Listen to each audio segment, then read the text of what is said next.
You know, there are few things scarier than a cold winter night.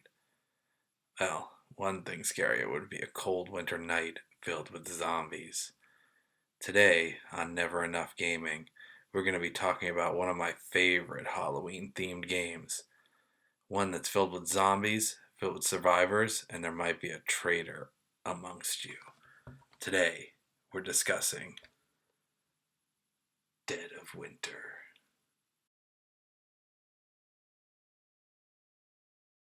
Okay, so Dead of Winter is a zombie themed game. You're playing as one of these guys. This is a survivor. This is actually my favorite survivor. Is a dog. You can have it as one of your characters. And you're trying to either capture, eradicate, escape from, stay safe from these guys. These are your zombies. There's a couple of different types. They look different. Um, you're going to be starting your characters in the colony. The colony is kind of your base of operations. You can see here there's a couple of important things that you have to keep track of. This is where your main objective goes. I'm not going to talk too in detail about those because this is very heavily story thematic based game, so I don't want to spoil anything for anybody. But this is where your crisis cards go. These are things you're going to be coming up against in each round, where you're going to have to solve that problem before you can, continue. Or if you don't solve it, you'll have some consequences. This is where item cards are laid that will be the way to resolve your crisis here. This is where your waste goes. It's for your food and your junk, anything that you use or consume to either feed your survivors or to go towards the crisis. If you look at the other side, this is your main playing area here for the colony. Um, you're trying to keep all the zombies out of here. The zombies go into these little spots here. This is where they spawn. There's little zombie tokens. And you can barricade them up. These guys, your barricade tokens. That's kind of an action to do that. This is where your helpless survivors go, or where your actual survivors go in their little standees. And though that's kind of your occupants list right here. You have to feed them every turn, and this is your food supply. You have to have enough food in there to feed everybody. So a lot of your play will take place in here. You have some tracks that will tell you the important things. So down here is your morale track, and over here is your round track. If either one of those reaches 0, you lose. Um, the A lot of the other play that's not taking place in the colony will take place in location cards like these. This, for instance, is the police station. This is where your survivors would go when you travel to them. This kind of tells you what you can find when you search there. And this is where your barricades or your zombie tokens would go. And this is where your noise tokens go. So these are noise tokens. That happens when you want to search beyond the normal allowed search. If you don't find what you're looking for, you can search a little bit more, make a little bit more noise, track some more zombies, which is not a good thing. These are search cards. They tell you where on the bottom, where I'm going to show you right here. This one's specifically for the school. So it tells you where it goes. So it would only go on the school card. This wouldn't go on the police card. It tells you that it's medicine. Gives you a little description. What happens when you put it in the waste pile. That's the item effect. Little picture, artwork, the icon there. So you can kind of look at the icon and match that up to the icon on top of the location. So the order that you see these in is the order that they appear in the deck in terms of likelihood. So you're more likely to find weapons in the police station, which kind of makes sense. At the school, you might be more likely to find something else. A gas station, you might be more likely to find fuel. There's a lot of things. This is extra survivors. You can actually find extra players. So traveling between these locations is what you're going to be spending most of your time doing. The one negative thing about traveling between locations is you have to roll this guy. This guy is your exposure die. So you have a couple of different things that can happen here. You can roll the wound token, which gives you one of these. It's a wound. You can only take a couple of those before you're a goner. You can roll this guy, which is frostbite, which is kind of like a slow wound. It's like a status effect that becomes a wound. You can roll nothing, which is what you're usually looking for, which is the blank side. Or you could roll this one, which is bad. Looks like a little tooth. That's a bite. That means a zombie got you while you were traveling. You also have to roll this when you're attacking them too, so you could end up with a bite on there.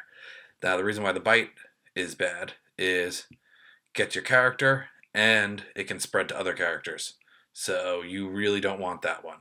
The exposure die only has one bite, so you don't have the best chance of getting it, but it happens more often than you'd think. You keep track of your characters based on this. This is your character card. You would take your characters. This is Sparky, that's the dog. Always love him. And you decide which one's going to be your leader. He goes there. Your other ones go down here. And they're your followers.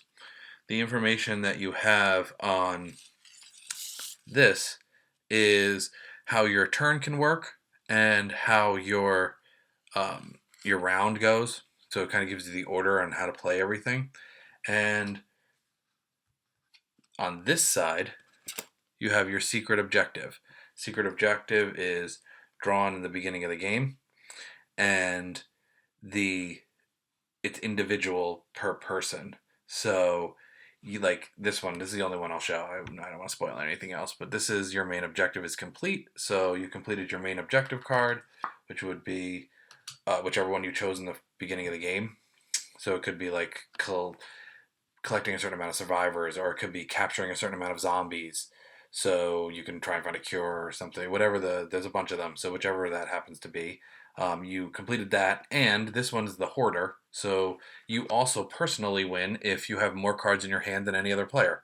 So the other players don't know that. You're trying to achieve that as well as achieve the main objective. The thing that makes this game interesting is the ability to have secret objectives that have a traitor on the back. Every game, you throw one traitor card into the potential objectives that you can draw. And that traitor is trying to get you to lose the game, not obtain your main objective, and most likely having some other sort of objective that they have to accomplish throughout the game in order for them to win. So it wouldn't just be making you fail. It would also be like making you fail while you have the most survivors, or making you fail while you have medicine in your inventory. There's a bunch of different ones. And you're not always going to have a traitor, but you can get one. And that can make everybody doubt every player in the game. Every player has the ability to accuse somebody of being a traitor on their turn, and they call for a vote. Everybody immediately and simultaneously votes if that player is a traitor, and then they become exiled. Exiled means that you are unable to play in the colony anymore. So this little area here, which is a nice place that you can go back to because it's more easily defended than the other locations, because you can see there's more places here to put the zombies so they won't overrun you so quickly. You can't go back here. You have to stay in the other locations, travel back and forth to those. And there's a couple of exiles where if you actually are playing one of those types of games, then the person who's exiled, even if they're not the traitor, they're just not playing anymore, that's not a fun one to play.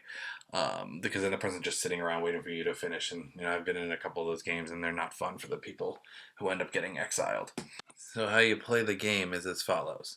This is your player card. We showed this earlier for Sparky. You have these two numbers. These two numbers correspond with the number that you have to roll above with your die in order to successfully complete an action. Top action is combat, and bottom action is searching. Searching is digging through the piles at a given location of these cards. So you take your die. You start the game off with 3 because you have 1 die for each survivor, then you have 1 die for yourself. And you roll them and take these are your unused action die. That means that's where they go as soon as you roll them.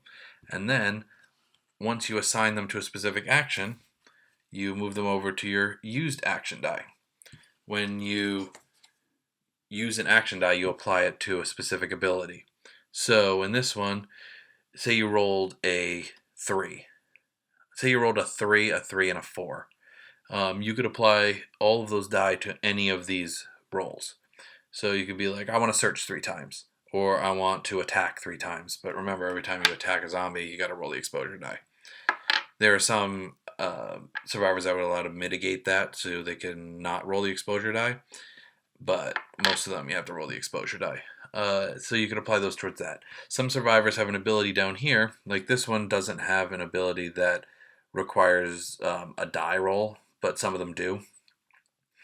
And the only one, the benefit that Sparky has is if you roll a bite, you just treat it as a wound, because I guess that means that it can't go between humans and dogs, which I guess kind of makes sense. That's thematically something that makes sense. So every turn, you're going to go through your player turn. It means you're going to be able to move once. You can do your actions, whether they be searching or combat, using items, things like that. Consuming food, making waste to do a lot of different things, like adding to die rolls and using abilities. And then once you're done with that, you're going to add zombies. You add the zombies based on where the people are and how much noise you made. There's a lot of factors on what leads to where you're adding zombies. So the basis of the game is just as simple. You are trying to not allow your morale track to hit 0 and trying to obtain your objective before the round track hits 0. So that's the basis behind playing the game. Let's move on to my pros and cons.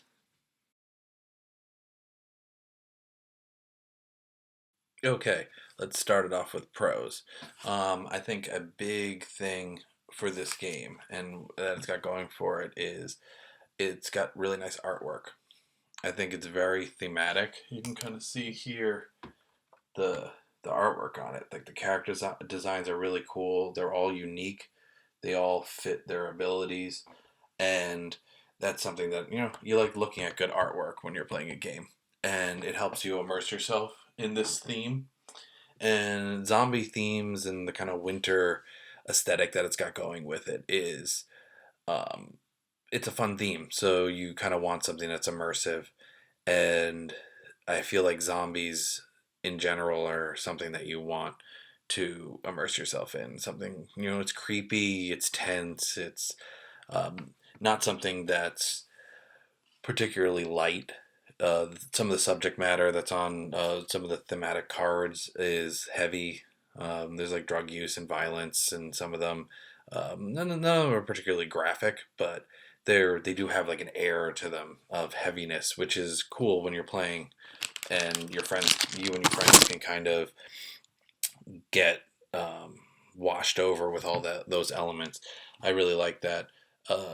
Another really cool element that it has is as the artwork kind of washes over you and the theme washes over you, you also have the trader mechanic that is always hanging over your head unless you chose to not put the trader into the potential objective cards, but I don't really know why you would do that. It kind of adds to the tension, and everybody's kind of looking at everybody's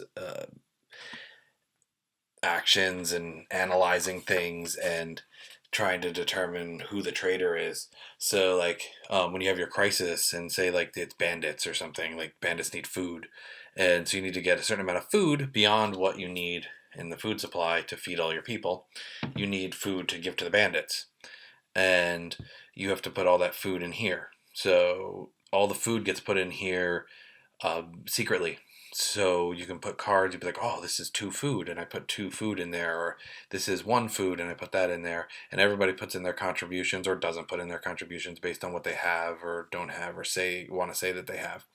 And the nobody knows who put what card in there when they get revealed. When you check the crisis card and look, see, oh, there's 1 food, there's 2 foods. Oh, but somebody threw in junk and said it was food.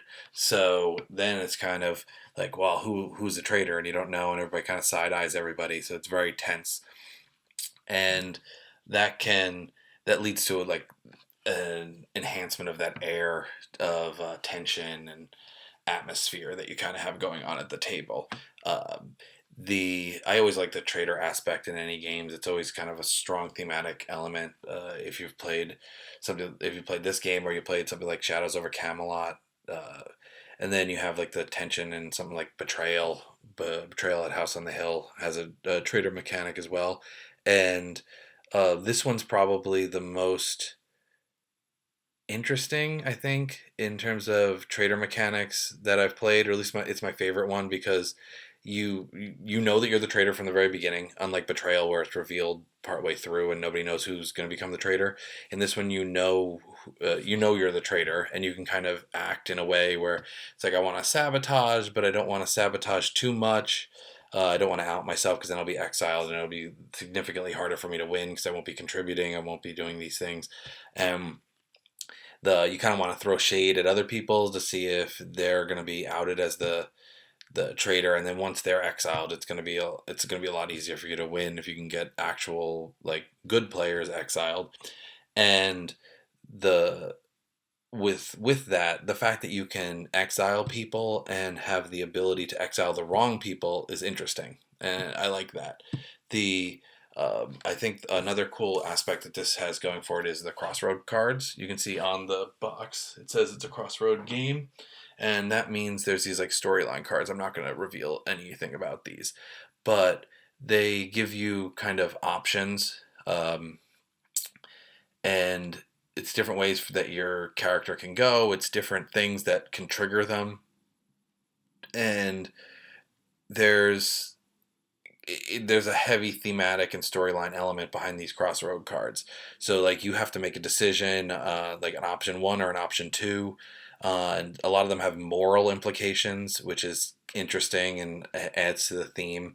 It could be like like choosing to sacrifice a survivor, or choosing to take a wound, or choosing to sacrifice yourself, or there's a lot of different things you can do with these, and the fact that these are there and they're part of the game, it adds to a very it adds to the replayability, and that's always something that you want in a game, especially a game that is long and it's a little bit of an investment because uh, Dead of Winter is one of the pricier games that's out there, and you want something that's replayable, and this definitely has a lot of replayability because of the crossroads aspect, as well as like the random objectives and things like that. There's a lot of different things that you can redo in this game. In terms of the pros, I think that's about it. But those are really heavy pros in my opinion, and that's one of the reasons why I like the game so much, is because of the heavy theme. It's got component. The cards are decently made, so from a component aspect, the cards are good. Um, the all the artwork on the die, like how they're constructed, the artwork on the standees, is cool, and the board is this board. I've played this game a lot, and it's taken some abuse, and it's still in great shape, which is really cool. So moving from pros onto cons, let's start off with components since we were finishing off on components on pros. And we're going to talk again about my favorite bane of my existence, the little plastic standy things.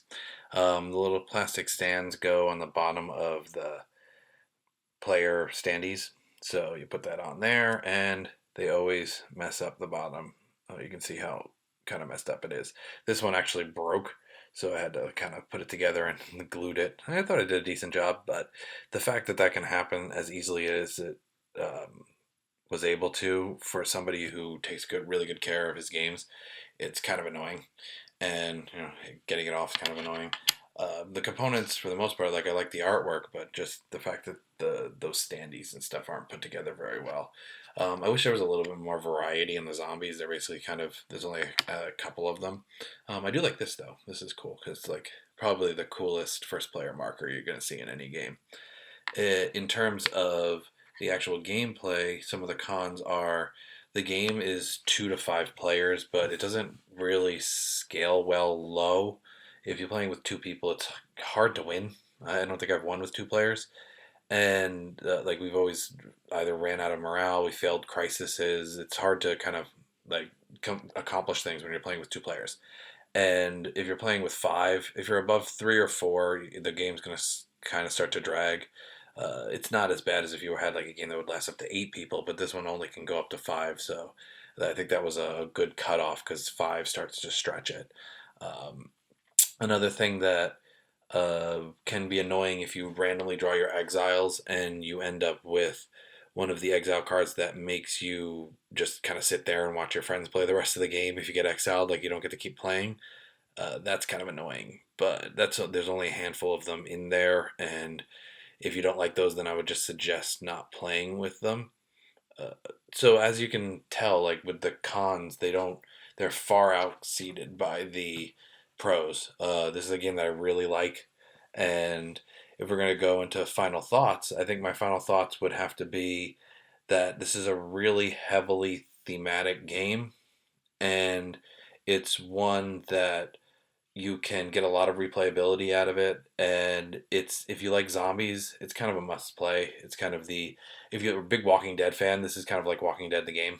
And I think there was a Walking Dead board game, and it wasn't very good.